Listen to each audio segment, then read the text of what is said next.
નમસ્કાર મિત્રો, શિવરાત્રિથી લઈને હોળી સુધીનો સમયગાળો એટલે કે ઋતુ પરિવર્તનનો સમયગાળો.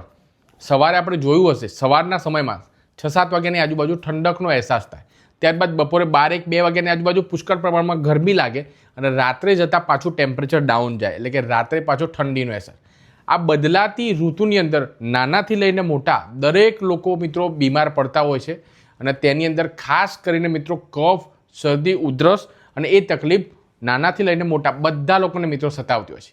તો આજના વિડીયોમાં 3 એવા સુપર ફૂડ હું તમને મિત્રો જણાવીશ કે શિવરાત્રિથી લઈને હોળી સુધીના સમયગાળામાં આ 3 સુપર ફૂડનું સેવન જો તમે કરો છો ને તો તમે હજારોના ખર્ચાથી, હોસ્પિટલના ખર્ચાથી તમે બચી જશો.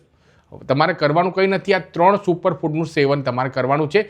આ સાથે સાથે વિડીયોના અંતમાં એક તમારા સાથે બોનસ ટીપ પણ તમારા સાથે શેર કરીશ. એ બોનસ ટીપને પણ તમારે ફોલો કરવાની છે. તો ચાલો મિત્રો, હવે 3 સુપર ફૂડ કયા કયા છે એ 1 બાય 1 જોઈએ. પહેલા નંબર પર મિત્રો આવે છે એ છે ચણા, જેને આપણે ગુજરાતીમાં દાળિયા તરીકે પણ ઓળખીએ છીએ.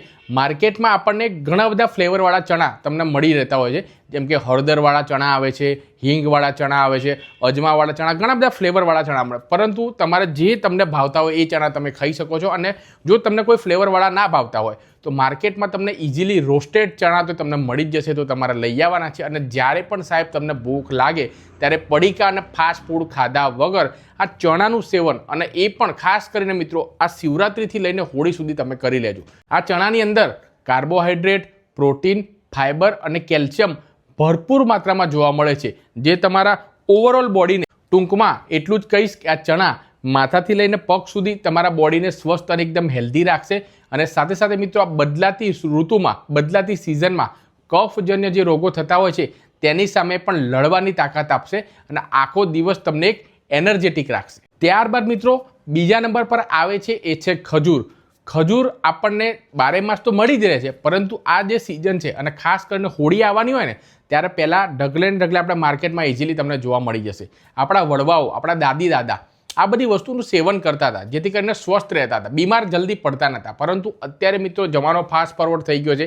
આપણે આ નોર્મલ વસ્તુઓ, જે નોર્મલ જે બાબતો છે એનું પાલન કરતા નથી. પછી આપણે જ લોકો કહીએ છીએ કે ભાઈ હું બીમાર પડી જાઉં છું, પછી દવાઓના ખર્ચા, હોસ્પિટલના ધક્કા મારે કરવા પડે છે. પણ આ બાબતો નાની છે, પણ તમારે ધ્યાન રાખવી પડે. એટલે જ આ ખજૂર છે એનું સેવન પણ તમારે આ સિઝનની અંદર તમારે ભરપૂર માત્રામાં કરી લેવાનું છે. ખજૂરનું સેવન જો તમે અત્યારે અને ખાસ કરીને હોળી સુધી કરો છો ને તો કફજન્ય રોગોથી તમે બચી શકો છો. આ સાથે સાથે મિત્રો જો તમારા બોડીમાં હિમોગ્લોબિનની કમી હોય, આયર્નની તમારા બોડીમાં ઉણપ હોય તો ડેલી 2-3 ખજૂરનું સેવન જો તમે કરી લો છો એ પણ નરણા કોઠે, તો જે લોકોને હિમોગ્લોબિન ડાઉન હોય ને તો હિમોગ્લોબિન પણ બૂસ્ટ થઈ જશે. આ ઉપરાંત જે લોકોનું ખુલીને પેટ સાફ ના થતું હોય, કબજિયાતની તકલીફ રહેતી હોય, તો આ ખજૂરનું જો તમે સેવન કરો છો ને તો તમારું પેટ છે ખુલીને સાફ થશે અને કબજિયાત છે ધીમે ધીમે દૂર થવા લાગશે. આ સાથે સાથે મિત્રો આ ખજૂરનું સેવન કરવાથી તમારા બોડીમાં આખો દિવસ એનર્જી રહેશે. જે લોકો એવું કહે છે ને કે 10, 11, 12 વાગ્યા કે ભાઈ બોડી થાકી ગયું, મને કંઈ કામ નહીં થાય, તો ખજૂરનું સેવન સાહેબ તમે આજથી જ ચાલુ કરી દો, આખો દિવસ તમારો એનર્જેટિક રહેશે. અને ત્રીજું અને મોસ્ટ ઇમ્પોર્ટન્ટ સુપર ફૂડ એટલે કે ભાઈ ધાણી. અને ખાસ કરીને હોળીની આસપાસ આપણને માર્કેટમાં બધી જગ્યાએ આ ધાણી મળે છે. ધાણી 2 પ્રકારની આવે, મકાઈની ધાણી અને જુવારની ધાણી. જે તમને સાહેબ ભાવતી હોય એ તમારે લઈ આવવાની છે. ધાણીને તમારે જે રીતે મમરાને વઘારો છો ને એ રીતે તમારે ધાણીને થોડું મીઠું, મરચું ને બધું નાખીને તમારે વઘાર દેવાની. અને તમે ઓફિસમાં ગયા હોય, ઓફિસમાં તમે લઈ જઈ શકો છો, બહાર ગામ ગયા હોય તો બહાર ગામ, અને ઘરે પણ રાખી શકો. જ્યારે પણ સાહેબ તમને ભૂખ લાગે તો તમારે આ ધાણીનું સેવન તમારે કરવાનું છે. આ ધાણીમાં પ્રોટીન, ફાઇબર અને એન્ટીઓક્સિડન્ટ ભરપૂર માત્રામાં જોવા મળે છે, જે તમારા પાચન તંત્રને સ્વસ્થ રાખશે. તેની અંદર ગ્લુટન પણ હોતું નથી, ગ્લુટન ફ્રી હોય છે, જે તમારા વજનને પણ એકદમ નિયંત્રણમાં રાખશે.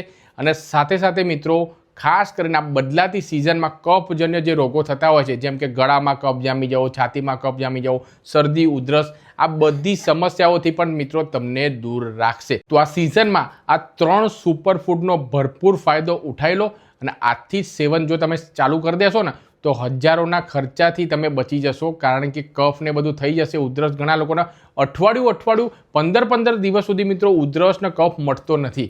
પછી દવાઓના અને હોસ્પિટલના ધક્કા ખાવાના વારા આવે છે. એટલે કે ચોઈસ તમારી છે કે આ સુપર ફૂડ ખાઈને તમારે હેલ્ધી રહેવું છે કે દવાઓના ખર્ચા તમારે કરવા છે. એ ચોઈસ મિત્રો તમારી છે. આ સાથે મિત્રો એક બોનસ ટીપ પણ તમારા સાથે શેર કરવા માંગુ છું. વિડીયોમાં આગળ તમને જણાવ્યું હતું તેનું પણ તમારે અચૂકથી પાલન કરવાનું છે.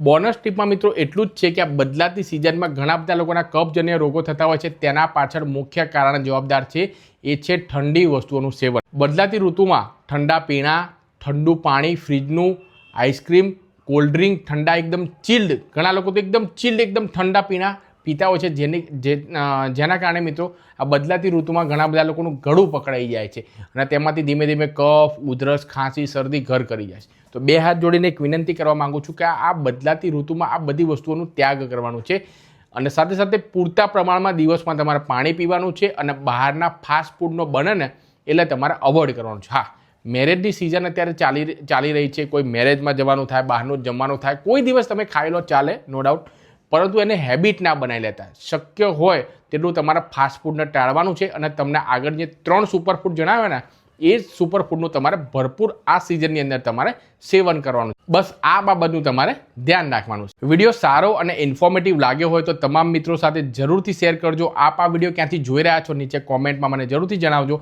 અને બીજા આવા હેલ્થના વિડીયો જોવા માટે આપણી ચેનલને જરૂરથી સબસ્ક્રાઇબ કરી દેજો. નવા વિડીયોમાં નવી માહિતી સાથે મળીએ છીએ. ત્યાં સુધી વિડીયો જોવા માટે આપ સૌ લોકોનો ખૂબ ખૂબ આભાર. સ્વસ્થ રહો, મસ્ત રહો, તંદુરસ્ત રહો એવી જ મારી ભગવાનની પ્રાર્થના. થેન્ક યુ મિત્રો. જય હિન્દ. Have a nice